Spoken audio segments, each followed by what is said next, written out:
سعودی عرب میں لوگ بار بار کہتے ہیں چوری نہیں ہوتی، چوری نہیں ہوتی. جو لوگ یہ کہتے ہیں کہ چوری نہیں ہوتی، ایک بار جمعے کی مسجد میں جائیں، سعودی عرب کی راجدھانی میں جمعے کے بعد کھڑے ہو جائیں، تب پتہ چلے گا یہاں چوری کیوں نہیں ہوتی. کیا نافذ کر دیں، یہاں پہ لاگو کر دیں وہ قانون جس کا بڑا شوق ہے آپ کو؟ یہ عجیب غریب ملک ہے کہ آپ کو مذہب کے حساب سے شریعہ جو ہے وہ 4 شادی کرنے کے لیے چاہیے، طلاق دینے کے لیے شریعہ چاہیے، قرآن شریف کا نظام سسٹم. ہم کہہ رہے ہیں آدھی ادھوری شریعہ کیوں لے رہے ہو، پوری لو. تو آدھی شریعہ چاہیے سول میٹر میں، اور کرمنل میں بھارت کی IPC چاہیے. ہم کہہ رہے ہیں پوری سے شریعہ لے لو اور طے کرو کہ اگر آپ قتل کرو گے ہندو کا تو آپ کی گردن کاٹ دی جائے گی، اور ہندو آپ کا قتل کرے گا تو اس پہ IPC سے مقدمہ چلے گا. چاہیے ریفرینڈم کرا لو. اور اگر نہیں چاہیے تو اس دیش کی سرکاروں کو مت ڈراؤ کہ ہمارے مذہب میں یہ لکھا ہے، ہماری شریعہ میں یہ لکھا ہے، ہمارے یہاں طلاق ایسے دیا جاتا ہے، ویسے دیا جاتا ہے. کچھ نہیں دیا جاتا. مانو تو پورا مانو. یہ کیسے ہوگا کہ پروفٹ محمد صاحب کو مانیں گے جب فائدہ ہوگا، جب نہیں مانیں گے جب فائدہ نہیں ہوگا. حج کی سبسڈی لیں گے جو اسلام کے اندر ناجائز ہے. جو مسلمان ہونے کے لیے جو 5 فنڈامنٹل ہیں اس میں حج بھی ہے، اور اس میں صاف صاف لکھا ہوا ہے جو کام بڑھاپے میں یہ لوگ نہیں پڑھ پائے وہ بچپن میں مولوی صاحب نے مجھے پڑھا دیا تھا. اس میں صاف لکھا ہوا ہے کسی دوسرے کے پیسے سے نہیں، کسی انٹرسٹ کے پیسے سے نہیں، کسی ناجائز کمائی سے نہیں، اپنی کمائی کیے ہوئے پیسے سے آپ حج کرنے جائیں گے تبھی وہ جائز ہے. آپ مجھے بتائیے، آپ ہندوؤں کے پیسے سے حج کرنے جا رہے تھے، آپ کو پھل تو ملنے والا نہیں تھا.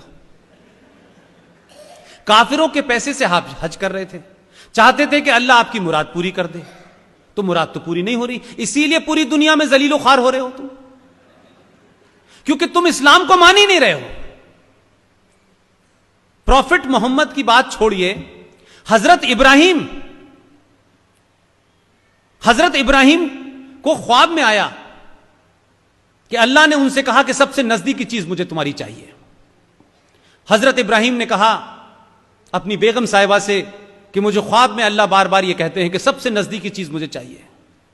تو ان کی بیگم صاحبہ نے کہا کہ ہم تو بہت غریب لوگ ہیں، ہمارے پاس تو بیٹا ہے، بیٹا اسماعیل ہے، یہی ہمارے سب سے نزدیک ہے، یہ دے دیجئے. حضرت ابراہیم اپنے بیٹے کو لے کے اللہ کی راہ میں دینے چلے گئے. بیٹے نے راستے میں پوچھا کہ کہاں لے جا رہے ہیں ابا؟ تو انہوں نے کہا کہ ایسے ایسے اللہ نے کہا ہے کہ سب سے نزدیکی چیز مانگی ہے، میرے پاس تمہارے علاوہ سب سے نزدیکی کوئی چیز ہی نہیں ہے. تو بیٹے نے یہ کہا کہ جب آپ مجھے اللہ کے لیے قربان کریں تو میرے ہاتھ پیر باندھ دیجئے تاکہ میں کسی طریقے کی آپ سے جد و جہد نہ کروں. حضرت ابراہیم ان کو لے کے چلے گئے اور ایک جھاڑیوں کے پاس پہنچے. وہاں جا کر کے انہوں نے حضرت اسماعیل کو رکھ دیا، اور جب پھرسا اٹھا کے کاٹنے لگے تو اسی بیچ میں ایک چمتکار ہوا کہ ان کا بیٹا غائب ہو گیا، اور وہاں ایک بھیڑ سامنے آ گیا. تو وہ جو کرشمہ تھا وہ صرف اتنا ہی تھا کہ اللہ حضرت ابراہیم کا یہ امتحان لینا چاہتے تھے کہ تم واقعی میں مجھ پہ پورا ایمان رکھتے ہو کہ نہیں رکھتے ہو. ایسا نہیں ہوگا کہ آدھا شریعہ چاہیے آدھا نہیں چاہیے. پورا ایمان رکھا. حضرت ابراہیم کا اتنا زبردست اللہ کے اوپر ایمان تھا کہ انہوں نے اپنی سب سے نزدیکی چیز کو جب قربان کیا تو اللہ نے اپنے کرشمے سے ان کو بیٹے کو ہٹا کر کے وہاں بھیڑ پیدا کر دی، اور اسی کے بعد سے عید مننے لگی. لیکن منافقت اور مکاری دیکھیے، اللہ نے کہا سب سے پیاری چیز، اور کہتے ہیں کہ اللہ پہ ہمارا مکمل یقین ہے. نماز پڑھنے سے اللہ سے یقین نہیں ہوتا. سڑک پہ نماز پڑھو گے، یہ بتاؤ گے، ڈیمونسٹریٹ کر کے طاقت دکھاؤ گے کہ ہم اس ملک کے اندر سڑک روک سکتے ہیں، اس سے تم کو اللہ مہربان ہونے والا نہیں ہے.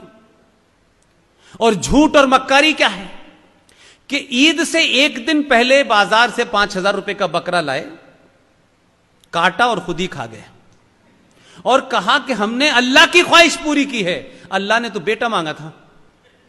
پورا یقین ہے تو دو. اگر یقین ہے اللہ کے اوپر اور تم کہتے ہو ہمارا مکمل ہے تو دو اپنے بیٹے کو. وہ اللہ اگر تمہارے اوپر یقین رکھتا ہے تو اس کو بھی بدل دے گا حضرت ابراہیم کی طرح.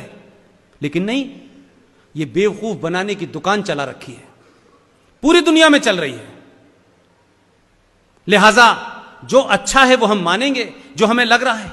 اس لیے بھارت, پاکستان, بنگلہ دیش سے لے کر کے پوری دنیا میں جس اسلام کو آپ دیکھ رہے ہیں وہ اسلام نہیں ہے. اسلام کے نام پر پاور کیپچر کرنے کے لیے ایک آئیڈیالوجی کی طرح اسلام استعمال ہو رہا ہے. ڈراؤ دھمکاؤ, ڈر گئے تو ٹھیک ہے, نہیں ڈر گئے تو لڑو.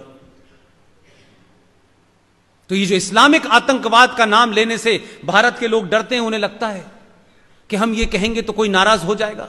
اگر آپ کہیں گے فلاں آدمی چور ہے تو تبھی برا لگے گا جب وہ چور ہوگا.